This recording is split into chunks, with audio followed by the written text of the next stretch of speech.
Je disais tantôt que nous devons demeurer dans le Seigneur. Nous devons revenir en Christ.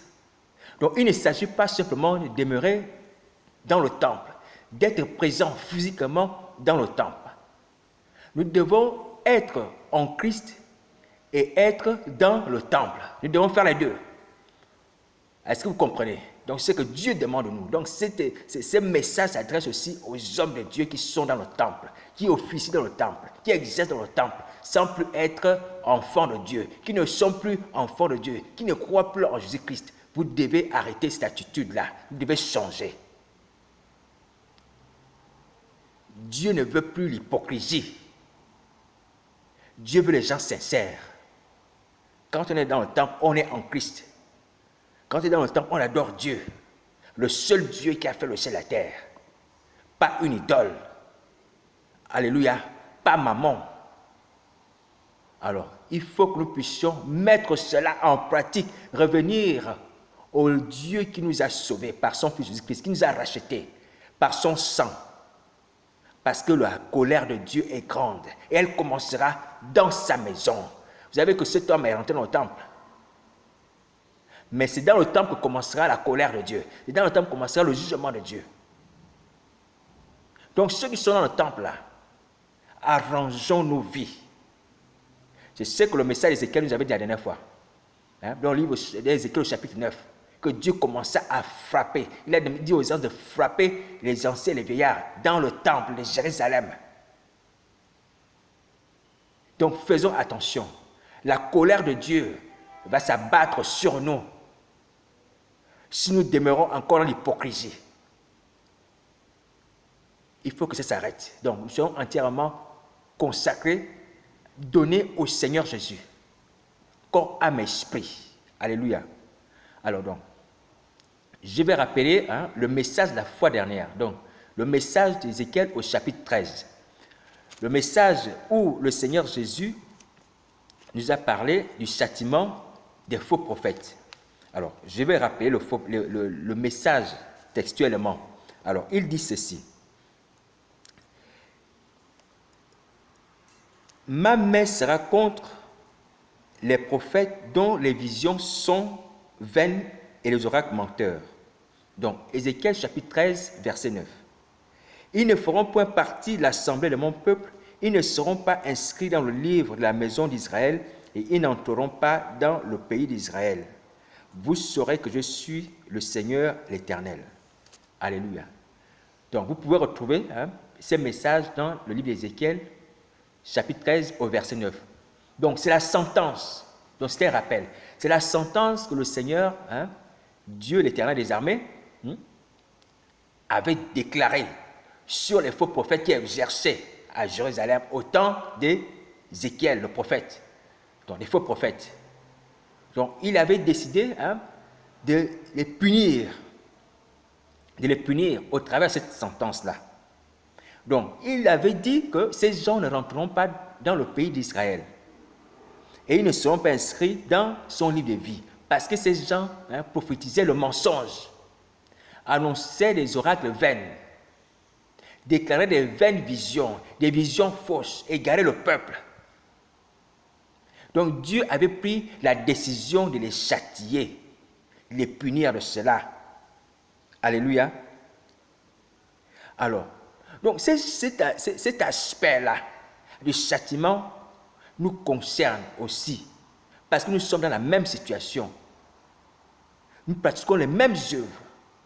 Et Dieu ne peut ne pas appliquer la même sentence.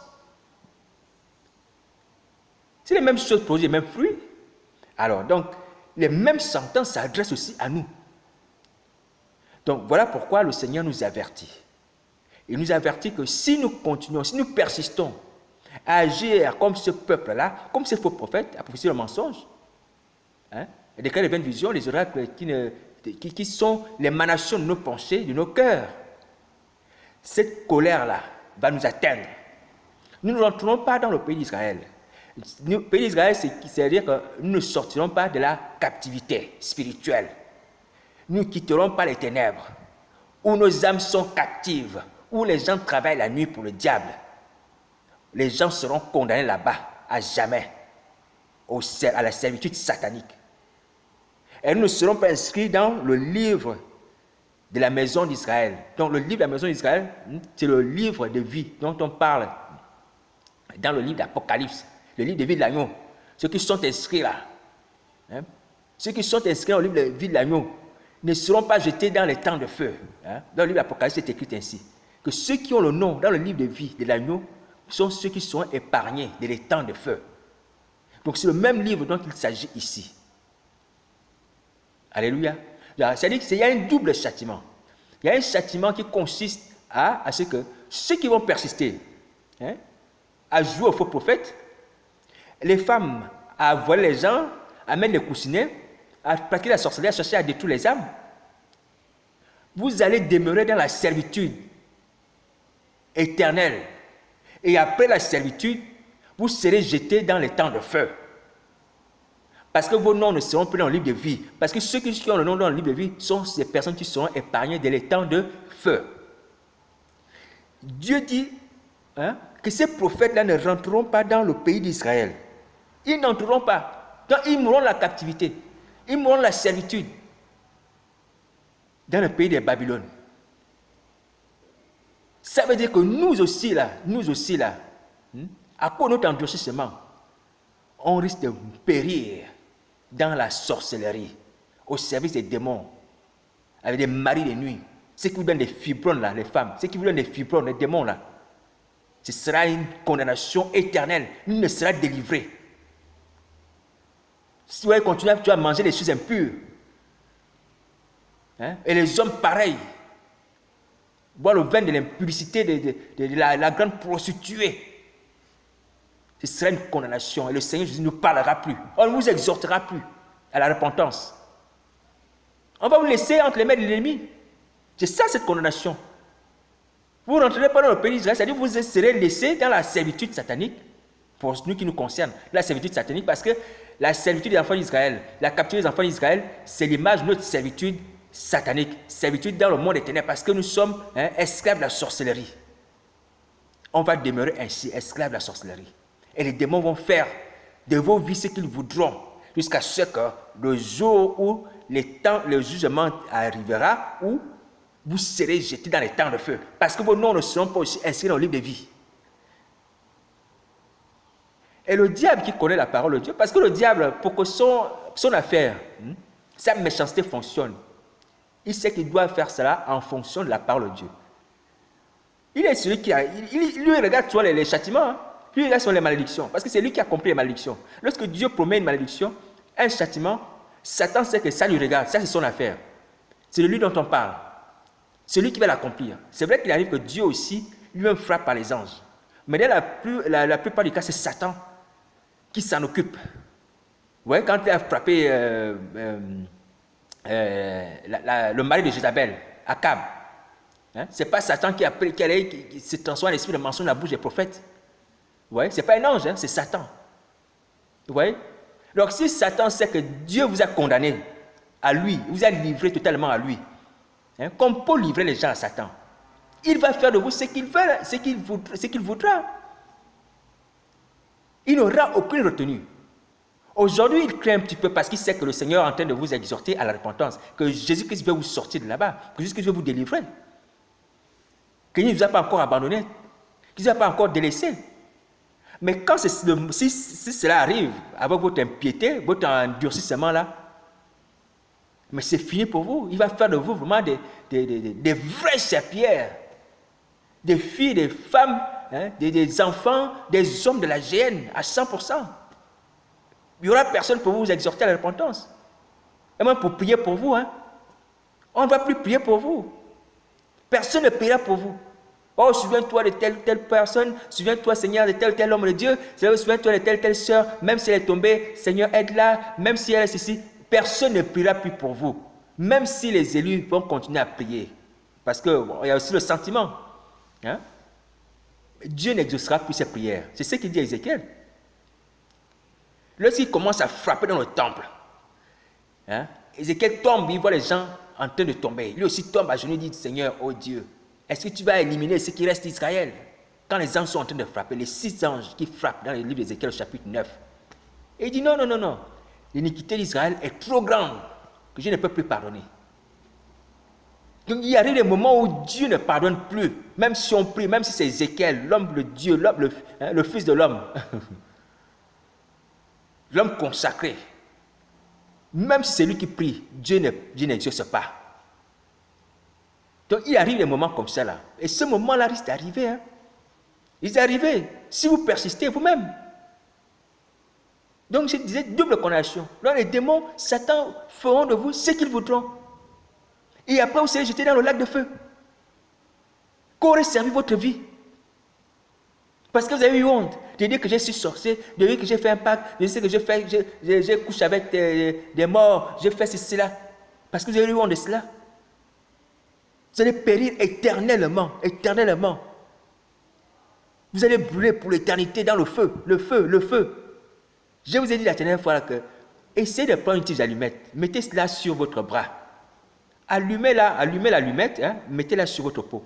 Si vous pouvez supporter, vous allez supporter le feu de l'enfer, le lac de feu. Mais vous ne pouvez pas supporter cela. Repentez-vous. Arrêtez de regarder votre respectabilité, votre honneur, votre renommée comme quelque chose de précieux. C'est quoi ça? C'est quoi? Parce qu'on va découvrir que c'est toi qui faisais comme ça, c'est toi qui faisais comme ça. C'est quoi? Ça fait quoi? Tu es pardonné. Même si tu meurs dans la chair, ton âme va au ciel, comme le deuxième brigand, que Jésus-Christ a dit qu'aujourd'hui tu seras avec moi au paradis. Les hommes l'ont condamné, à juste titre, bien sûr, mais Jésus-Christ a sauvé son âme. Et la résurrection, la mort, il aura un nouveau corps.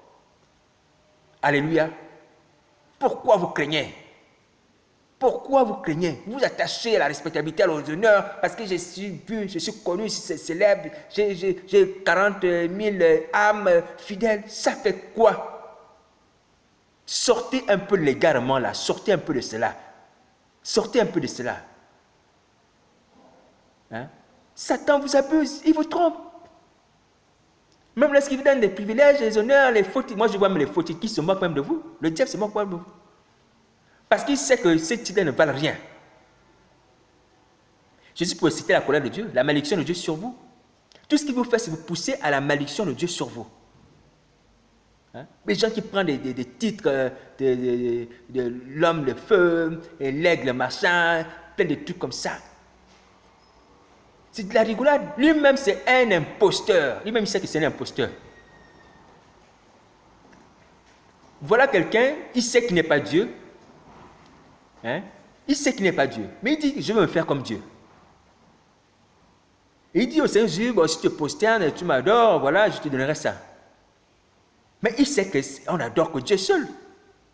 Donc c'est un imposteur. Il veut corrompre pour qu'il reçoive l'adoration. Est-ce que Dieu a dit aux anges, je vous donnerai ça pour que vous puissiez m'adorer? Non.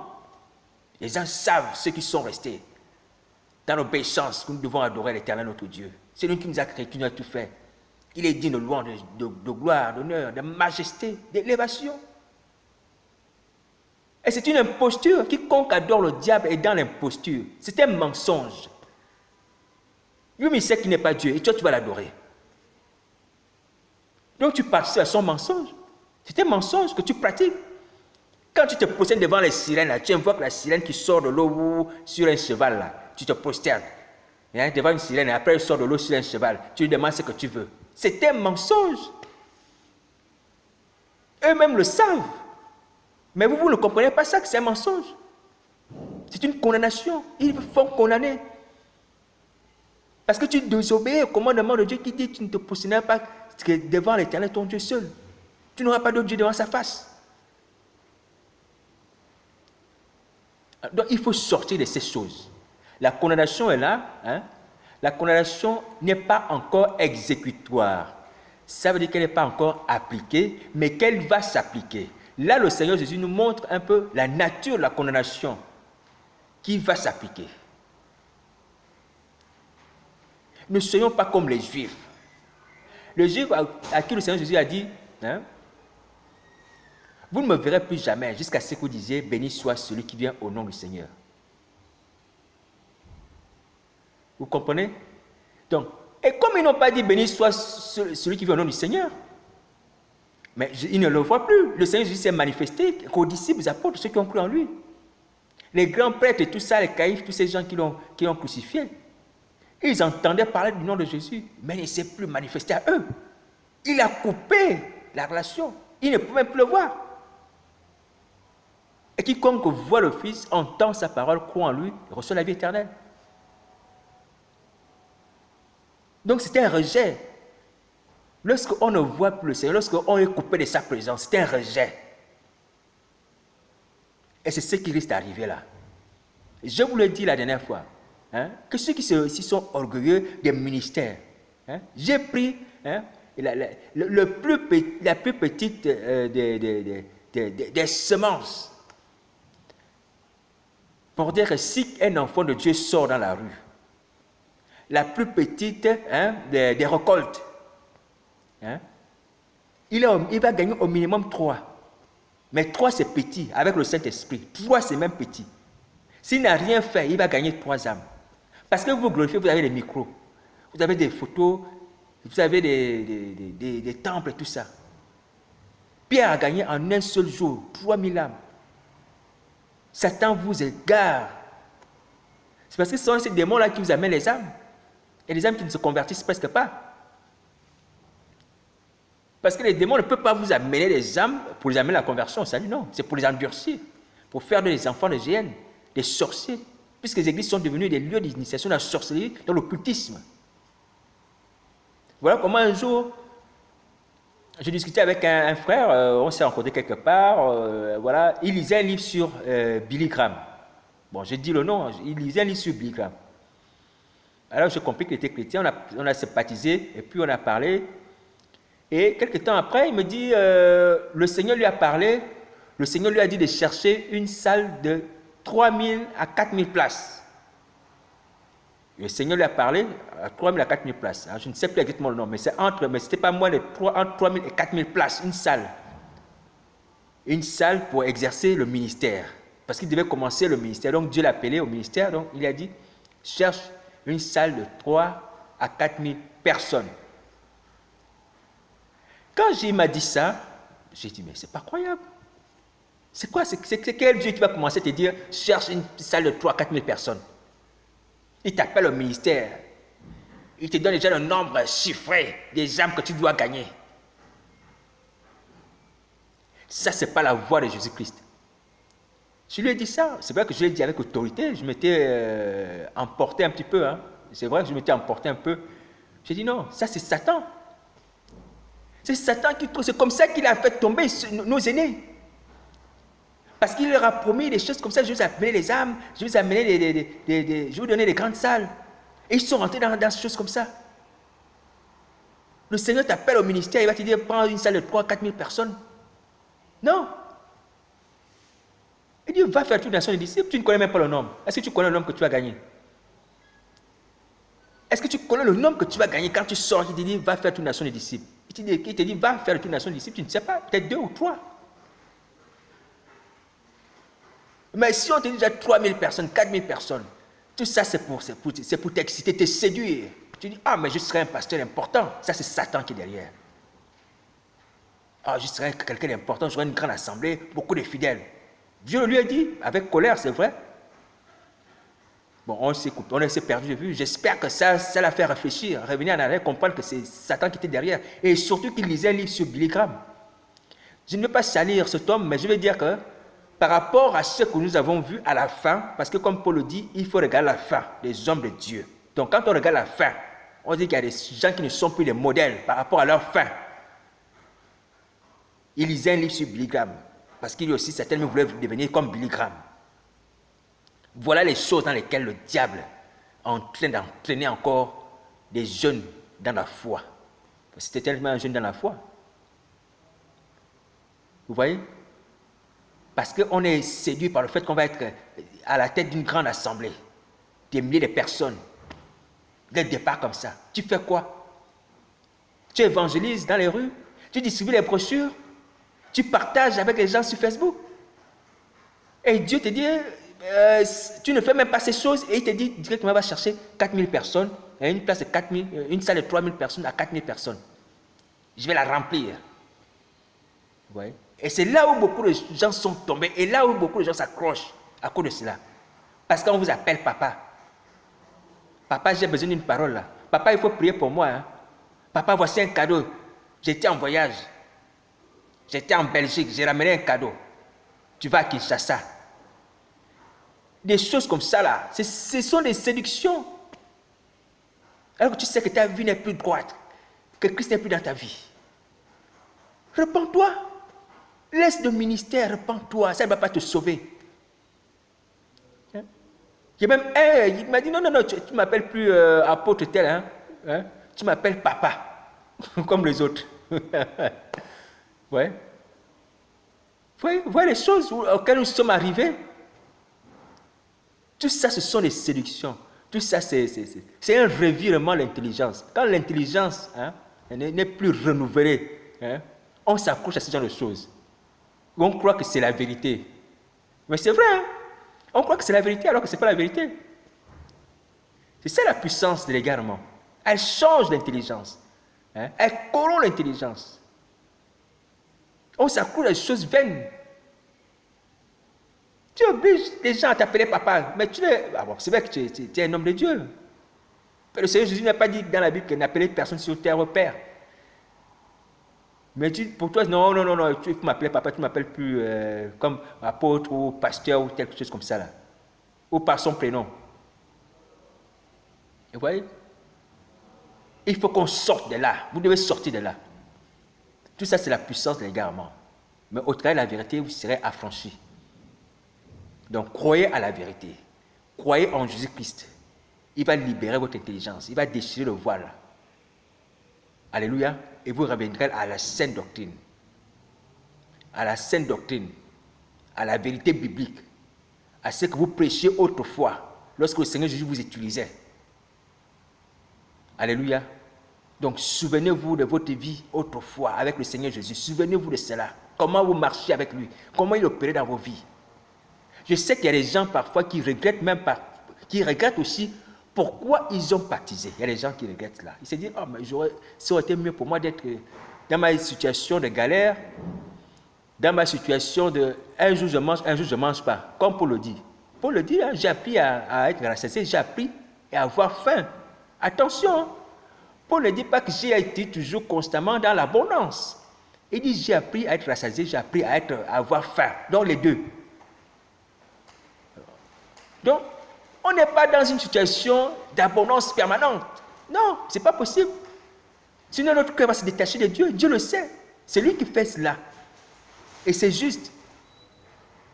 Même Paul l'avait compris, mais au travers des charges qu'il avait dans sa chair. Qu'il avait prié 3 fois le Seigneur pour lui enlever cela. Le Seigneur a refusé. Et quand il a revu la révélation par l'Esprit de Dieu, il a dit, ah oui, c'est pour que je m'enorgueille par l'excellence de la révélation que Dieu me donne, de la connaissance que j'ai. Vous voyez? Donc il y a des situations comme ça que Dieu laisse, Dieu permet, pour que nous ne puissions pas tomber dans l'orgueil, que nous ne puissions pas être frappés. Mais les gens ne veulent pas ça. Ils veulent la quiétude, ils veulent l'abondance, ils veulent l'aisance, la prospérité, pour les persécutions. Même la piqûre d'un moustique, on ne veut pas. Un moustique, on ne veut pas. La piqûre d'un moustique. Non, tout doit être à l'aise, en paix, en joie. Et on est là en bon point. Là, on dit ça, c'est le service de Dieu. Ce n'est pas le service de Dieu. C'est le service de l'idolâtrie. Alléluia. Donc, on doit revenir. Accepter de porter la croix. Au milieu des humiliations. Au milieu des moqueries. Au milieu des fausses accusations. La croix, c'est cela, les fausses accusations. Le rejet, la croix. Mais à la fin des fins, c'est la couronne de vie pour l'éternité. Le repos éternel, les récompenses. Lorsque le Seigneur Jésus lui-même s'élève, il dit, celui qui vaincra, il s'assiera sur mon trône. Comme moi, je suis vaincu, je me suis assis sur le trône du Père. Est-ce que vous réalisez cette parole-là? Il dit, quand tu vas monter au ciel, après ton ministère, tu as vaincu, tu as gardé la couronne de vie, tu as gardé la foi. Le Seigneur Jésus t'élève de son trône Il dit, souviens-toi de la promesse que j'ai faite, viens t'asseoir. Tu vas t'asseoir sur le trône de Jésus-Christ, de Nazareth. Alléluia. Quelle gloire au milieu des anges. Quelle gloire. Lui-même va se lever et dire, viens t'asseoir. J'ai promis que celui qui vaincra va s'asseoir sur mon trône. Viens t'asseoir, tu as vaincu. Alléluia. Parce que tu as gardé la parole, la persévérance. Parce que tu as combattu le bon combat, tu as gardé la foi, tu ne t'es pas relâché. Tu as accepté les persécutions, les humiliations, les emprisonnements, les fermetures de ton église, les refus d'autorisation, de renouvellement de ton autorisation d'exercer le ministère. Malgré cela, tu as tenu ferme. Comme une corde qui est attachée à un bateau. Et que malgré le vent, la corde est là, elle se balance, elle se balance, elle se balance, mais la corde reste toujours attachée. Il faut être comme ça. Et il faut accepter ça. Et c'est une fausse aisance que vous avez, puisque la nuit vous souffrez, vous traînez les champs sataniques démoniaques. Une fausse aisance. Le seul repos que beaucoup ont, c'est dans la chair, quand ils sont dans la chair. Et voilà pourquoi beaucoup fuient même la mort. Ils ne veulent pas la mort, parce qu'ils savent que là-bas, ils vont être torturés par les démons. Dieu ne donne pas le repos. Ceux qui ont vécu dans les voluptés, les anses, toutes ces choses-là, les plaisirs de la chair, ils finissent par être torturés par Satan et ses démons, avant de rentrer dans le feu de la géhenne. Vous vous souvenez de l'histoire du mauvais riche? Il faut faire attention. Repentez-vous, confessez vos péchés, n'ayez pas honte, n'ayez pas honte. Vous avez besoin d'aide. Contactez-moi, contactez une autre personne. On perd beaucoup de temps là. On perd beaucoup de temps. On perd beaucoup de temps. On peut prier. Je vous ai promis la confidentialité. Je vous ai promis cela, par la grâce de Dieu. Soyez sincères. Vous ne pouvez plus vous délivrer vous-même, sauf vraiment si vous êtes sincère à fond. Si vous êtes sincère à fond, vous pouvez peut-être y arriver, mais dans la situation où je vous vois là, dans la situation où vous êtes, c'est difficile pour vous. Vous avez vraiment besoin d'aide. C'est vrai que l'option consiste à demander soi-même c'est la première option, la meilleure, c'est la délivrance à Jésus-Christ. Mais vous, tel que je vous vois, c'est pas évident. C'est pas évident. Peut-être c'est dans un combat spirituel qu'il faut vous mettre à terre. C'est là où vous allez le confesser. Là où le Seigneur vous frappe, là où vous commencez à confesser la sorcellerie. Et je prie Dieu que cela arrive. Que Dieu frappe et que les gens tombent pour que vous confessiez la sorcellerie. Que le feu du ciel vous embrase vos ventres là. Ce qui est dans vos ventres là commence à bouillir, commence à chauffer. Et comme ça vous allez confesser, vous allez vomir ces choses. Que le Saint-Esprit opère comme ça. Parce que de vous-même, vous n'avez plus la volonté d'aller vers Jésus-Christ. Cherchez votre délivrance. Que Dieu agisse comme ça. Au moins, vous serez sauvés, même si c'est avec l'humiliation, même si les gens entendent comment vous débattez par terre. Au moins vous êtes sauvés. Ce qui est important, c'est le salut. Et vous serez une nouvelle créature. Vous redevenez une nouvelle créature en Jésus-Christ. Et vous bénirez le nom de l'Éternel. Alléluia. Que le feu de l'Éternel consume tout ce qui est dans vos ventres là. Le feu du Saint-Esprit descend et touche vos ventres et consume cela. Et que personne ne vomisse toutes les abominations que Satan a introduites dans vos ventres au nom de Jésus. Alléluia. Alors, donc, c'est l'exhortation que le Seigneur Jésus vous adresse encore aujourd'hui. Faites vite, dépêchez-vous. Faites vite. Il y a des païens qui sont dehors là, qui ont besoin de l'évangile. Les païens ont besoin de l'évangile. Jésus-Christ veut faire toute une nation de disciples. Faites vite. Mais comme il a commencé par vous, il a commencé aussi par quelqu'un d'autre, pas forcément par moi. Dépêchez-vous. Dépêchez-vous d'entrer dans l'arche de l'alliance qui est en Jésus-Christ. Avant que la porte ne soit fermée. Parce que ce qui a été écrit s'accomplira. Alléluia. Mais je bénis Dieu pour le peuple d'Ézéchiel, parce que le peuple d'Ézéchiel, même au sortir de la captivité, ceux qui sont morts, parce qu'au sortir de la captivité, lorsqu'on regarde Esdras, on voit les noms de ceux qui sont sortis de la captivité et tout ça. Il y a certains qui vont mourir en captivité. Mais il y a certains aussi qui vont sortir. Mais nous étions encore dans les choses terrestres. Nous n'étions pas encore dans les choses spirituelles. Parce que dans les choses spirituelles, il n'y a pas de sortie. Comme je vous l'ai dit tout à l'heure, il n'y a pas de sortie. C'est le feu. Après, c'est le feu, c'est le lac de feu. Mais les gens d'Ézéchiel, certains sortiront de la captivité. Dans le livre d'Ézéchiel, on verra certains sortir de la captivité. Dans le livre de Néhémie, certains repartir. Mais nous, là, c'est fini. Si on ne sort pas, si on ne se répand pas là, après, là, c'est le feu. Alléluia. Donc, en fait, c'est pour que les gens ne prennent pas que non, mais nous aussi, comme les gens, ils ont fait 70 ans, après 70 ans, ils sont sortis. Donc, après un certain temps, Dieu aussi va nous réveiller, on va sortir. Non, c'est pas comme ça. Nous, là, après, c'est le feu. Le jugement dernier, le jugement de l'agneau. Voilà. Donc, maintenant, il faut vous repentir. Il faut vous repentir, s'il vous plaît. Repentez-vous, sortez de là, confessez vos péchés. Venez, on va prier. Satan vous a envoûté. C'est un envoûtement qui vous empêche de vous repentir, qui empêche que vous puissiez confesser vos péchés. Mais c'est possible de sortir de là, parce que vous avez la puissance de la croix qui a déchiré au voile, déchirera cet envoûtement. Commencez à prier, demandez que la croix libère ton cœur de la peur de Satan, de la peur des démons, de la honte. Prie même dans ton cœur que la croix agisse ainsi. Tu as un enfant de Dieu autour de toi, ou à côté de toi, ou qui te parle. Rejoins-lui. Tu ne seras pas seul, Jésus-Christ sera avec vous. Le Saint-Esprit sera avec vous. Les anges de Dieu seront avec vous. Même dans les combats, ils vont chercher à te récupérer. Les anges éternels vont se lever et combattront pour toi.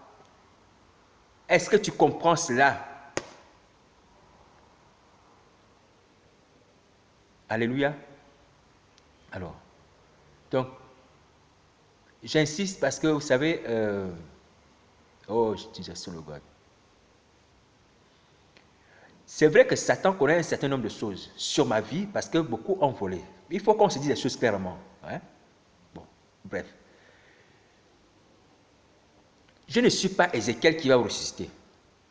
Je ne suis pas Ézéchiel qui va vous ressusciter. C'est Jésus-Christ qui ressuscite les morts. C'est Jésus-Christ qui ressuscite les morts. Je ne suis pas celui qui va venir donner le réveil dans un pays ou dans une nation. Non. Je ne suis pas là pour le réveil. Je ne suis pas l'homme du réveil. C'est Jésus-Christ qui réveille les morts. Donc peut-être que les gens avaient certaines idées. Non, mais peut-être que le frère... Non. Jésus-Christ est la résurrection et la vie. Vous avez vu qu'avec l'homme de la piscine, là, ça s'est passé entre lui et Jésus-Christ. Ça se passe entre vous et Jésus-Christ. Nous, on est là simplement, humblement, pour vous dire, voilà ce qu'il faut faire, voilà comment il faut faire. Voilà ce que Jésus-Christ veut, voilà comment il veut. Alléluia. Donc, il ne faut pas m'exposer à des choses qui ne sont même pas de mon ressort. Je ne réveillerai personne parce que je ne suis pas la résurrection et la vie. Je ne réveillerai pas une nation. Je ne suis pas Moïse pour délivrer les gens de la captivité, de la servitude de l'Égypte. Il faut arrêter arrêter de raconter n'importe quoi sur moi. Je ne suis pas un libérateur. C'est Jésus-Christ qui nous libère. Donc, laissez-moi, dans ma situation aussi, laissez-moi tranquille, s'il vous plaît. Gardons les yeux sur Jésus-Christ. Il y a des gens peut-être qui s'autoproclament comme ça, qui veulent cela. S'ils le veulent, ils n'ont qu'à le vouloir. Moi, je ne le suis pas. Voilà. Donc, que Dieu nous aide et que Dieu nous bénisse. Tournons les regards vers Christ. Dieu a tant aimé le monde qu'il a envoyé son Fils unique, afin que quiconque croit en lui ne périsse pas, mais qu'il ait la vie éternelle. Jean 3, 16.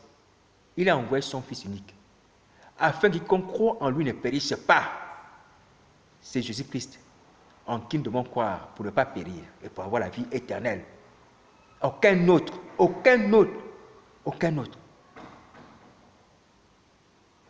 Donc, tournez-vous vers Jésus. L'épisode de l'homme de la piscine de Bethesda, là, qui nous démontrait cela. Que celui qui guérit, c'est celui qui sauve. Et les Écritures sont claires. Et nous ne sommes que les instruments, et nous sommes les instruments indignes. Alléluia. Alors, donc, je vais prier. Je vais prier. Si tu es enfant de Dieu, prie aussi pour que l'Église se relève, que les gens confessent leurs péchés et reviennent au Seigneur. Si tu entends ces messages. Alors, mais je vais prier pour les personnes qui ont le désir. Je l'avais dit au début. J'ai le désir de sortir de la sorcellerie. Parce que pendant qu'on est en train de parler, le Seigneur Jésus, écoute, il est là, il est près de nous. Alors, je vais prier pour que sa main vous saisisse. Je vais prier pour que son esprit agisse dans vos vies. Il est venu vers cet homme qui avait le désir, qui faisait des efforts depuis 38 ans d'être sauvé, qui n'a pas pu être, d'être guéri, qui n'a pas pu être guéri. Il est venu vers quelqu'un qui recherchait la guérison. Alors donc, c'est vers les gens qui recherchent la guérison que je vais prier. Donc, si tu es sur Facebook, sur YouTube, tu cherches la guérison, c'est bien. Sache que Dieu te connaît, il a géré dans ta vie. Mais ceux qui viennent pour se moquer, pour critiquer, pour raconter ma vie, chacun aussi aura sa récompense. Je vous le dis, sauf si le Seigneur le veut. Aujourd'hui, je l'ai dit, je prie simplement pour ceux qui veulent sortir. Ceux qui veulent sortir, c'est pour eux que je prie. Sauf cas contraire, le Seigneur Jésus veut autre chose. Alléluia. Alors, Seigneur Jésus, tu es Dieu. Tu es bon. Tu as dit, venez à moi, vous toutes êtes chargés et fatigués, et je vous donnerai du repos. C'est conforme à cette promesse que je viens prier. Moi et toutes ces personnes, nous n'avons pas le courage de venir à toi au clair, de venir confesser notre sorcellerie, notre méchanceté. Mais nous avons le désir dans notre cœur. Seigneur Jésus, que ce désir soit comme un acte de rapprochement vers toi. De la même manière que, Seigneur, tu as vu cet homme qui était malade depuis 38 ans, qui avait le désir d'être sauvé. Tu es venu à lui apporter la guérison. Car celui qui cherche trouve.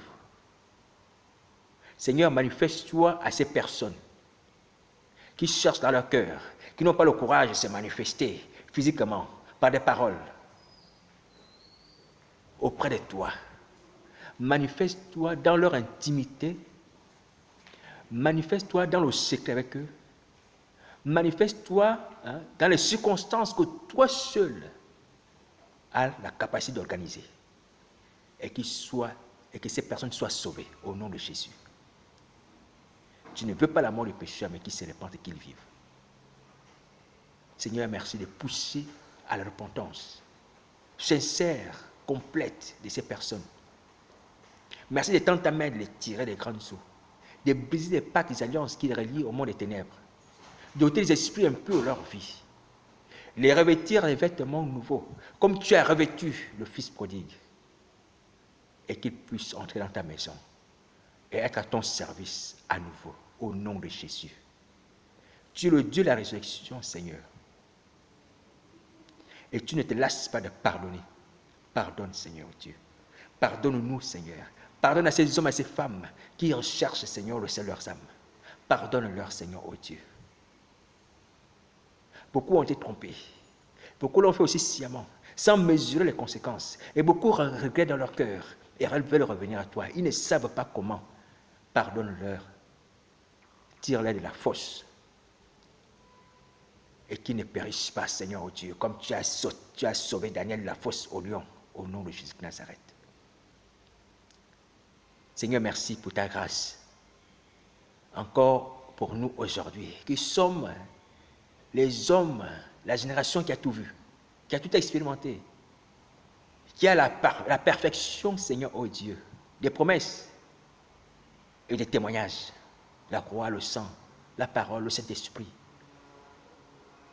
Oh Dieu, nous avons encore été infidèles, mais que ces choses viennent encore, oh Dieu, nous parler, nous aider à nous relever, à être debout, à reprendre le chemin avec toi. Seigneur, merci de nous fortifier à nouveau, de revêtir ton esprit encore, la même manière que tu agis pour Samson, qu'il soit à nouveau possible pour nous de retrouver la communion avec le Saint-Esprit. Au nom de Jésus de Nazareth. Merci de sanctifier cette vidéo et tous ces messages. De oindre, Seigneur, au Dieu, ton sang. Afin que c'est ton sang qui puisse parler au travers de cette vidéo. Au nom de Jésus de Nazareth. Merci pour ta grâce. Merci de ta bonté, ta fidélité. Sauve ceux qui périssent, Seigneur, oh Dieu. Délivre ceux qui gémissent dans le secret. Entends les voix de ceux qui soupirent dans le cœur. Oh Jésus, donne-nous le repos de nos âmes, Seigneur. Au nom de Jésus de Nazareth. L'église est devenue comme une maison de mort, un mouroir, où, Seigneur, cette vallée des ossements que tu as montré à Ézéchiel, où les gens sont morts, sans vie. D'ailleurs, tu l'as dit à une église. Tu dis que tu es vivant alors que tu es mort. Ressuscite-nous car tu es la vie. Ressuscite-nous car tu es la résurrection. Tu es, Seigneur, oh Dieu, celui qui change le vin, l'eau en vin. Tu changes ce qui n'a pas de vie en quelque chose de vivant. Au nom de Jésus de Nazareth. Nous sommes, Seigneur, le tout-puissant pâturage. Souviens-toi, Seigneur, oh Dieu, de tes promesses. Souviens-toi, Seigneur, oh Dieu, de la manière dont nous t'avons servi au début. Souviens-toi, Seigneur, oh Dieu, que nous sommes, Seigneur, des êtres faibles et charnels. Oh Jésus, l'enchantement a fini par nous atteindre. Délivre-nous, pardonne-nous, au nom de Jésus de Nazareth. Nous sommes misérables et abattus. Des étrangers dominent sur nous. Des renards ont pris possession, Seigneur, de ton héritage. Oh, nos femmes, Seigneur, oh Dieu, sont des serpents de l'iniquité. Nous-mêmes sommes devenus prophètes de mensonges par la force. Pour ne pas devenir fous, nous avons accepté de pactiser avec l'ennemi. Quand nous sommes tombés au combat. Nous n'avons pas fait cas de tes avertissements. Nous n'avons pas érigé le mur. Nous n'avons pas été fermes. Nous n'avons pas persévéré, Seigneur. Pardonne-nous, Seigneur. Nos fils sont devenus la proie des chacals. Nous vendons, Seigneur, nos enfants pour revivre. Nous sacrifions des vies pour des ministères de péché. Ministères de péché. Personne du sang. Pour des miracles des démons. Oh, Jesus, Son of God. Quelle misère. Nous qui avions tout. La croix, le sang. Le Saint-Esprit, la vérité, le témoignage. Oh, Jésus. Sauve ceux qui veulent être sauvés. Délivre ceux qui demandent secours. Car quiconque invoquera ton nom sera sauvé. Au nom de Jésus. Amen. Amen.